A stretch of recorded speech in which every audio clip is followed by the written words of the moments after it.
Okay, today we're factoring x squared plus 34x plus 120.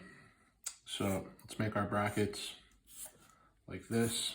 We know that because our a value, the coefficient of our x squared, is 1, we can put an x in the front of each of our brackets like this.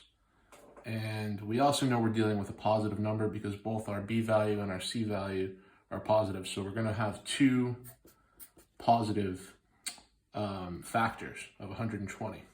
And specifically, we're looking for the factors of 120, which multiply to 120 and add to 34. So let's run through our factors of 120. Hopefully it won't take us too long. 120 and 1. We agree that these are factors. There's also 60 and 2. And you would have 40 and 3. And none of these so far are adding to 34. Let's try 30 and 4, and there we go, we have our winner. 30 times 4 is 120, 30 plus 4 is 34. Let's add these to our brackets. X plus 30, X plus, so let's check with FOIL, right? First, outer, inner, last. First times first is x squared, outer, x times 4 plus x 4x. 30 times x are inner values plus 30x. 30 times 4 gives us 120, our c value. So we combine these like terms, and we end up with x squared plus 34x plus 120, which is the same as this. So this checks out. This is our answer, our factored answer. Now, if we want to get our x-intercepts from this, we're going to need the values, right, which zero out the equation. So what can we plug in for x that will cause this equation to equal 0? Well, if we plugged in, say, negative 30 into this bracket, it'll zero it out.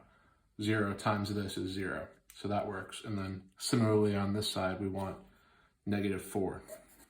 So x equals negative 30 and x equals negative 4 are going to be our x-intercepts. Our y-intercept is, of course, 120, our c value.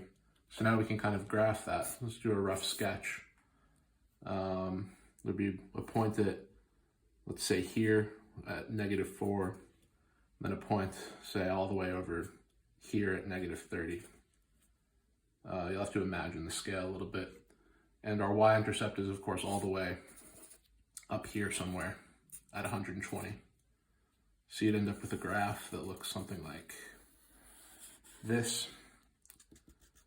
The axis of symmetry would be halfway between negative 30 and negative 4, if you have to find that.